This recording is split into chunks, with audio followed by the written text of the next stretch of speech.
Hi, everyone. Thanks for joining our series today, Tailored Spaces, Real Estate That Fits for You.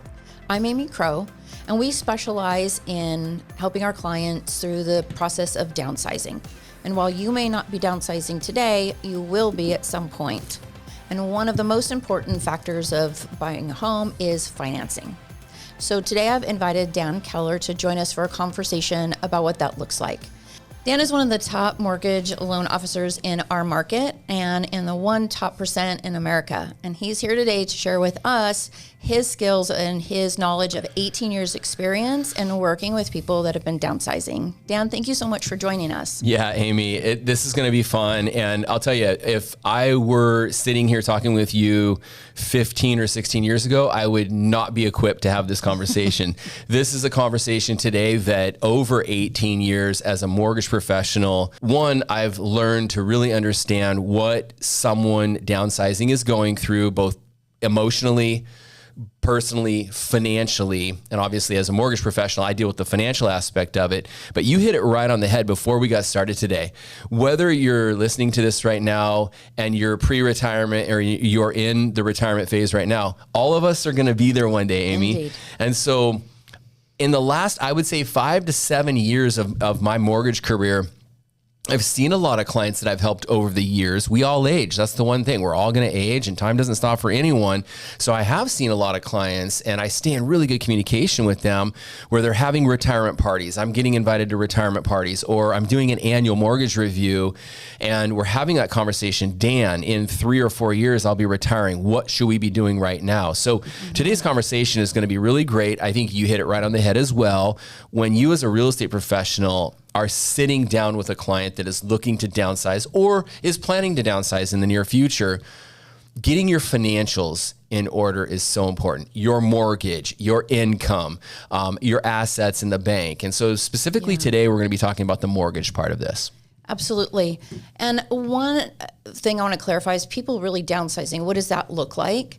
Downsize are households or individuals that are looking to simplify their life. Mm-hmm. You know, they want less maintenance. Maybe they're looking to simplify monthly expenses. And using sort of that example of people who are already in retirement, what would you say is important in looking at their retirement funds and sort of what that eligibility looks like when they're trying to qualify for a loan? Yeah, so it's really important. You have, and I explain this to first-time homebuyers as well, your mortgage is tied to your income. Mm-hmm. So the first thing that we look at with downsizers is your income, just like if a first-time home buyer or a move-up buyer were calling you trying to buy another home. So it all starts with income. So if you're in the example that you just gave, this particular client or this example, they're in retirement. Okay, so they are either receiving a pension plus Social Security, or maybe just receiving Social Security, and or all of the three of the next one, which is also getting maybe some dividends, so some interest on investment accounts. So we look at all means of income. And now from there, we now need to look at their real estate asset. So you'll be selling a home. If someone's downsizing, they're going from a 4-bedroom, 5,000 square foot home, for example, maybe down to a condo, right? A $400,000 condo. So let's say they own their home free and clear. Or let's say they don't own their home free and clear and they have $700,000 in equity. Looking at that downsize, that next purchase is really big. They may not need me. That's the other thing. I have a lot of real estate agents just like you that refer me to clients that are downsizing. And when we get through this, the amount of money that they're going to get from the sale of their house is enough to pay cash for their next house.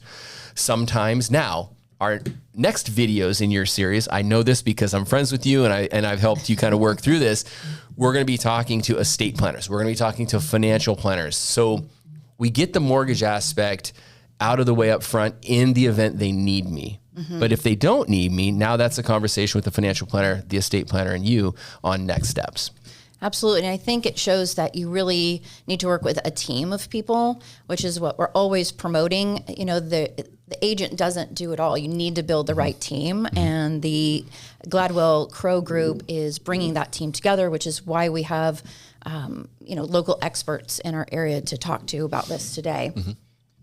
So if you have someone who isn't in retirement, but they are building towards that. Say they're 10, 15 years out from retirement. What are some mortgage options that they should be considering today, looking forward to what type of lifestyle they're going to want? Yeah, Amy, that's a really good question. So if you have a few years to plan this, which proper preparation is key when it comes to anything. I'm a real big, it's kind of maybe a detriment to me personally. I'm a planner. I want a checklist and I want my ducks in a row, right?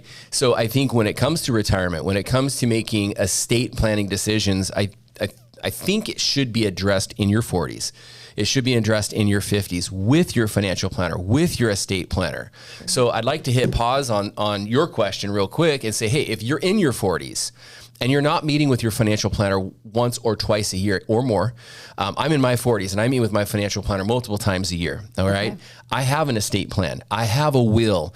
I know how much money I need in retirement assets in order to actually retire financially free. So if you're in your 40s and you're not clear on that, this is a great resource. Amy and Kathy are a great resource to reach out to so we can connect you to the right people that'll help you plan that. Absolutely. If you're in your 50s, and you're knocking on the door of retirement, another great time to have these conversations. And so let's say you're late 50s, maybe early 60s, you're 5 years away from retiring, okay? What you should be considering right now, number one, is debt, okay? I believe, and this is me personally, I've been doing this now for almost 20 years, but I've been managing my money very conservatively now for about 25 years. And I've had a mentor teach me this. I've had financial planners reiterate that I'm getting the best advice here. I think that you should carry a mortgage until you're retired. I think you should really work in your late 50s to early 60s on prepaying that mortgage down. I think you should be mortgage debt free in retirement. That's a great goal, okay? And so depending on whether or not you can do that, that's part of estate planning. That's part of financial planning. So if you're in your mid to late 50s, now is a great time to look at your mortgage. Are you in a 30-year mortgage? Maybe can you lower the interest rate on that and get in a 10-year mortgage or a 12-year mortgage where you're expediting the payoff of that mortgage. Maybe you have a really good interest rate, so there's no need to touch the mortgage, but you're accelerating the payoff of that mortgage. So that's a great thing to consider. First thing, you want to consider your debt, your revolving debt, your auto debt, your recreational vehicle debt, maybe your timeshare debt, your vacation home debt, second home debt, and primary home debt. So a debt analysis, it starts with a thorough debt analysis. The next thing is right now you have income.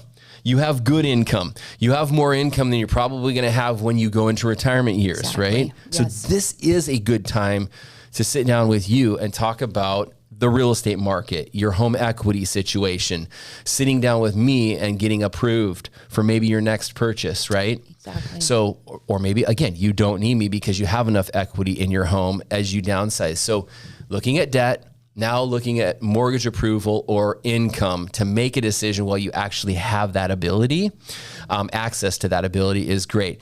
And then I think the third thing that you need to consider in your 50s now is your net worth. How does this tie into your net worth and your estate plan?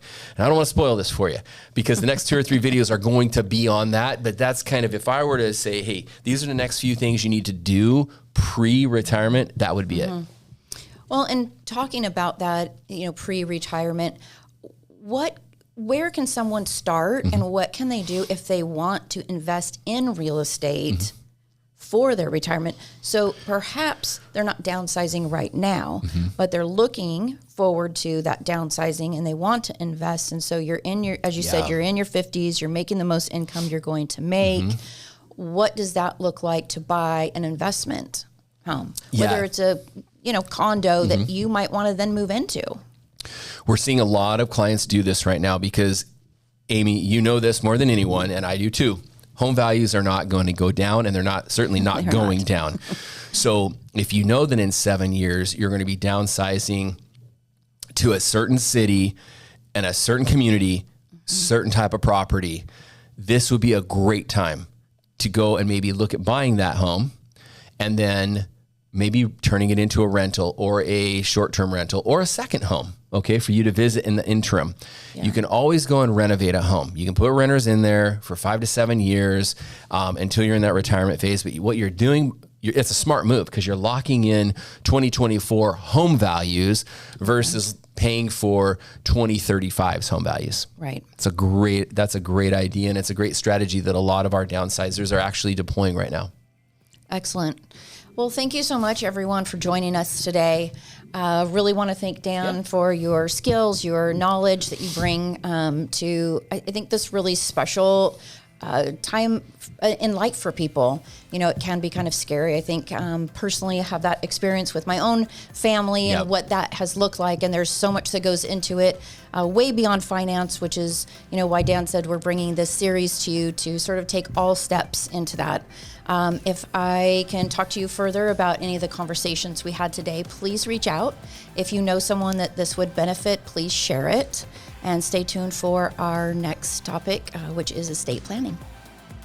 Thanks.